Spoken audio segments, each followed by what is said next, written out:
Hello, everyone, and welcome back to Miss Lily English, your warm and cozy corner of the internet where English learning feels natural, friendly, and fun. I'm Lily, your host today, and I'm so happy to be here with you. And I'm Jason. Hi, Lily. Hi, everyone. Every time we start a new episode, I feel like we're all sitting in a coffee shop together, enjoying a warm drink, and learning English in the most relaxing way possible. It's such a great feeling. I love that image, and I think today's episode fits that energy perfectly because we're talking about something that a lot of English learners struggle with, but actually becomes extremely fun once you understand how it works. Oh boy, the way you're building suspense right now feels like you're about to reveal something dangerous. Dangerous? Not quite. Today's topic is phrasal verbs. Ah, yes, the famous troublemakers of English. The tiny words that change everything. Exactly. Phrasal verbs look simple, but their meanings can be very different from the original verb. And because native speakers use them constantly, you must understand them if you want to sound natural. I remember the first time I learned look up. I thought it meant to physically look upwards. And then someone told me it also means search for information. My mind exploded. Yes, English is full of surprises like that. But by the end of this episode, you're going to understand them so well that they'll start showing up naturally in your conversations. Okay, that actually sounds exciting. I'm ready. Let's do this. Great. But before we start, a tiny favor. If you're enjoying this podcast, please click subscribe and give this episode a thumbs up. And if you share it with someone who wants to learn English, you will make our day. Seriously, every comment, every like, every share means the world to us. Now, let's jump in. And let's start with a very simple verb. Look. Perfect. Look is easy. Look with your eyes. I look at the street. I look at the sky.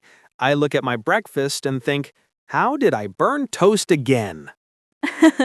But here's the magic. When we add tiny words after look, the meaning changes completely. And you'll hear these phrases in every movie, every TV show, every conversation. Let's begin with something super common. Look for. Ah, yes. That means to search, right? Exactly. Look for is used when you're trying to find something. For example, I'm looking for my glasses. I'm looking for a new job. We're looking for a place to live. I think I spend half my life looking for things. Keys, wallet, phone. It's endless. You're not alone. Now let's try look after. That means to take care of someone or something. Correct. Parents look after their children. You can look after a pet. You can look after an elderly neighbor. It's a very warm and gentle phrase. I often look after my friend's cat when she travels. The cat always acts like she owns the house. Because she does. Cats always own the house. True. And now, one of the most positive phrasal verbs in English. Look forward to. Oh, yes. I love this one. It just feels happy. Exactly. Look forward to means you're excited about something in the future. I'm looking forward to the weekend. I look forward to meeting you. We're looking forward to our vacation. Right now, I'm looking forward to the dinner I'm going to cook later. What are you making? I haven't decided yet, but whatever it is, I'm already looking forward to eating it. Haha, food is always something to look forward to. All right, let's move to another core verb that becomes super powerful with phrasal verbs. Put. Here we go. The verb put by itself is simple. I put my bag on the table. I put the book down. But when we add a small word, the meaning totally changes. Let's start with put on. That means to wear something, like I put on my shoes, I put on my jacket, I put on makeup. Perfect. Very useful. Now, put away. Ah, yes. The phrase every parent says, put away your toys. It means to tidy something or return it to the correct place. Exactly. And adults say it too. Put away your shopping. Put away the dishes. Put away your clothes. I always forget to put away laundry. It sits there judging me. Laundry is always judging us. Now, here's a very important one. Put off. That's when you delay something, like when you procrastinate. Exactly. And adults say it too. Put away your shopping. Put away the dishes. Put away your clothes. I always forget to put away laundry. It sits there judging me. Laundry is always judging us. Now, here's a very important one. Put off. That's when you delay something, like when you procrastinate. Exactly. I put off my homework. I put off going to the doctor. Don't put off your English practice. That one is personal. I know. And now we're ready for one of the biggest topics, the verb get. Let's go, I'm ready. All right, Jason, let's continue with the verb get because this one is huge in English. If you learn its phrasal verbs well, you will understand almost every conversation around you. Yes, I know get can change meaning a million times. Sometimes it means receive, sometimes become, sometimes arrive. English is wild. Exactly. And when you add small words after it, it becomes even more interesting and extremely useful. Let's begin with something simple. Get up. Ah, yes, the painful one. Get up means to rise from bed. Right. What time do you get up? I get up at 6. He got up late today. I get up at 7 every day, but honestly, I wake up at 7 and get up at 7:20. The bed just won't let me go. That's relatable. Now, let's move to get on and get off, which are used for public transportation. Yes, you get on a bus, get on a train, get on an airplane. Exactly. You don't get in a bus, you get on it. Right. And when you reach your stop, you get off. I get off the bus at the next stop. She gets off work at 5 p.m. Oh, interesting. Get off work is also a phrase. Great point. Yes, get off work means finish work for the day.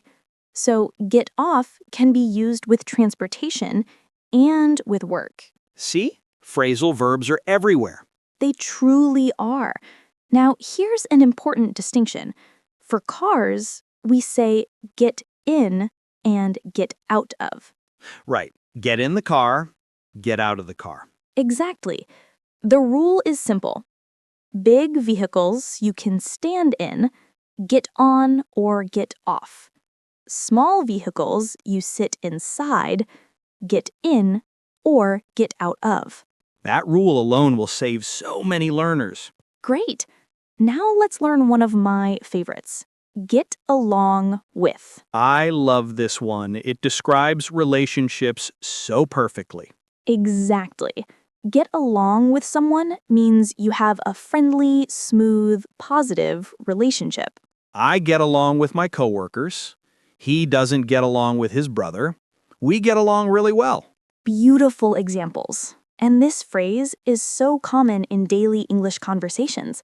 If you know it, you instantly sound more natural. I agree. Now I'm getting excited about phrasal verbs. I told you, they're fun when you understand them. Now, Jason, let's move to another extremely common verb in English, turn.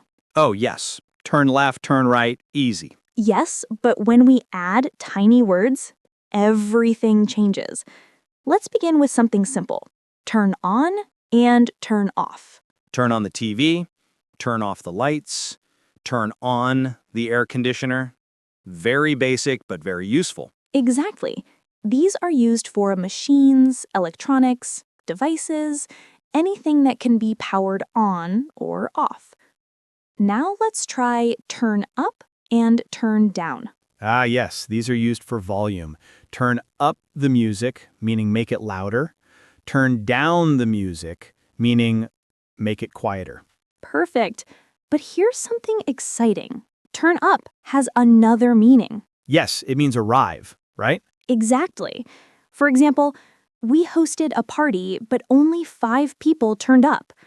I waited for her for an hour, but she never turned up. He turned up late again.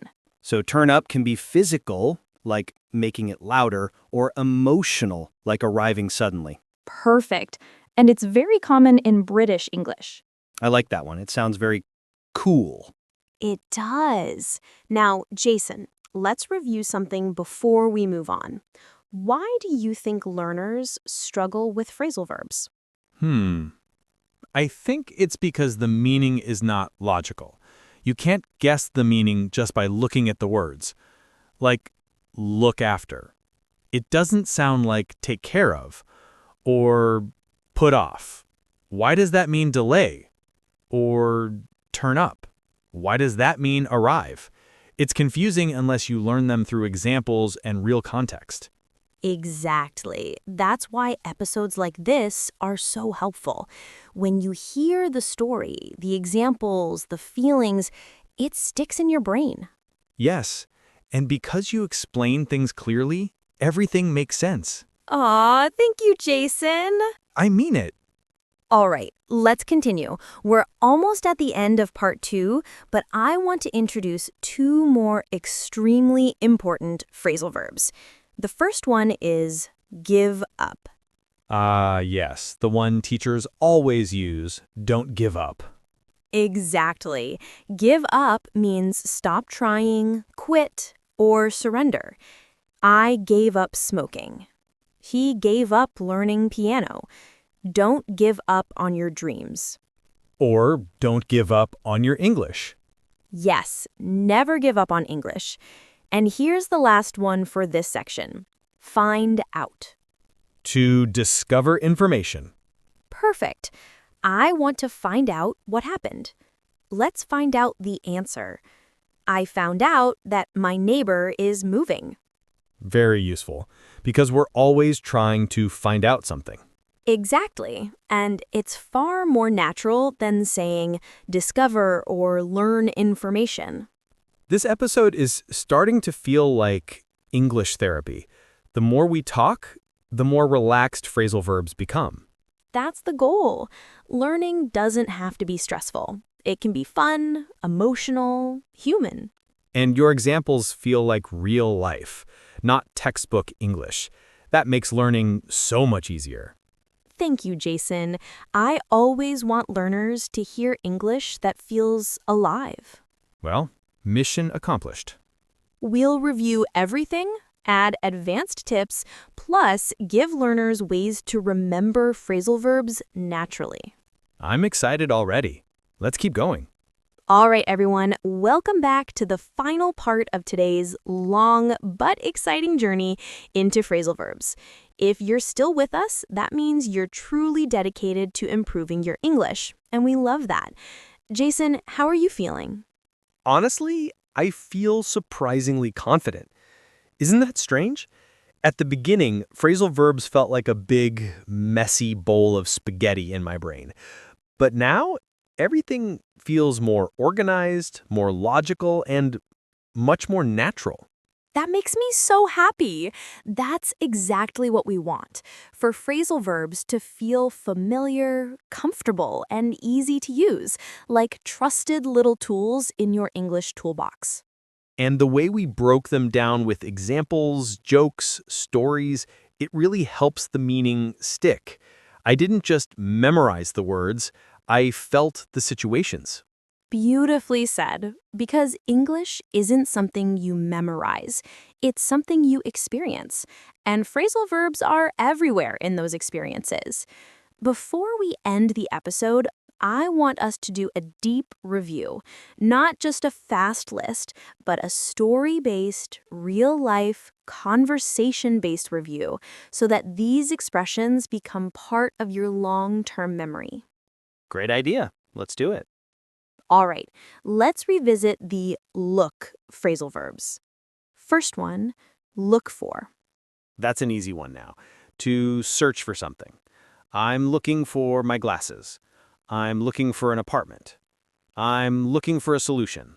Perfect. And here's a memory trick. Whenever you're trying to find something, keys, people, ideas, jobs, think look for. Now, look after. Right. To take care of someone or something. I look after my nephew on weekends. She looks after her plants. They look after each other. It's warm and caring. Beautiful examples. And now, the happiest one, look forward to. I am really looking forward to tonight. I'm cooking dinner and watching a movie. See, that's natural English. When you feel excited about the future, you say, look forward to. Vacations, meetings, meals, weekends, anything that gives you joy. Now, let's move into the put phrasal verbs again. I remember this well. Put on? No. Put on, wear. Put away, tidy. Put off, delay. Let's test you. What would you say if you told your kids to clean up their toys? Put away your toys. Exactly. And if it's raining and you need your jacket? I need to put on my coat. Perfect. And if you have a task you should do but don't want to do? I keep putting it off. Yes, that's the one we all use too much. Now let's move to the get phrasal verbs. Let me try to list them. Get up, get on, get off, get in, get out of, and get along with. Amazing! Now let's put them into a real-life story so learners can hear them in context. Imagine this little morning routine. Every morning I get up at 6:30. I get on the bus at 7:15 and get off near my office. But sometimes I drive and then I get in my car and get out of it at the parking lot. I work with amazing coworkers. I get along with everyone in my team. That's perfect. So natural. It sounds like a real-life story, and every phrasal verb fits smoothly. Exactly. That's how students should learn, not by memorizing a list, but by hearing real English in real moments. Now let's revisit the turn phrasal verbs. These were fun. Turn on, turn off, turn up, turn down, and the special one, turn up meaning to arrive. Yes, let's create another little story. A story using turn phrasal verbs. Last night, I invited some friends for dinner. Before they arrived, I turned on some soft music and turned up the lights a bit. After dinner, someone said the music was too loud, so I turned down the volume. But one of my friends didn't turn up. He forgot. That's a perfect memory story. Fun, simple, emotional, exactly what students remember best. And finally, the last two phrasal verbs we learned were give up and find out. Right. Give up meaning stop trying, and find out meaning discover information.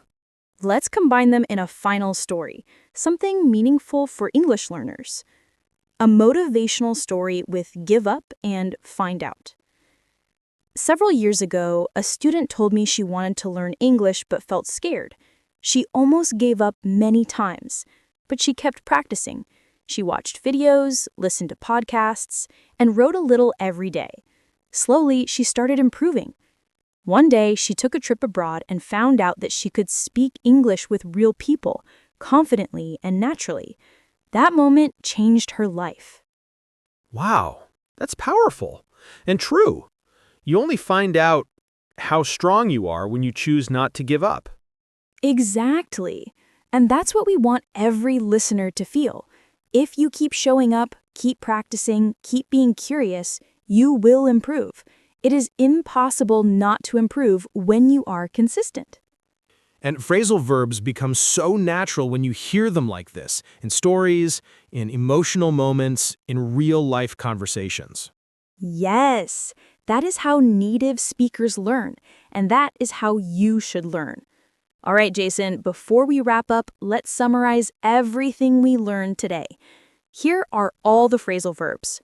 Look for, look after, look forward to, put on, put away, put off, get up, get on, get off, get in, get out of, get along with, turn on, turn off, turn up, turn down, give up, and find out. That's a lot, but somehow, after this long conversation, they feel simple. Because you didn't memorize them. You lived them, you felt them, you heard them in real situations. That's the magic of natural English learning. And before we finish, don't forget to subscribe to Miss Lily English, leave a like, and share this episode with someone who's learning English. It helps us more than you know. Yes, and we'd love to read your comments. Which phrasal verb did you learn today? Which one are you going to use this week? Let us know below. We read every comment. Thank you all so much for staying with us through all 3 parts. You're amazing learners, and we're proud of you. We'll see you in the next episode. Bye for now.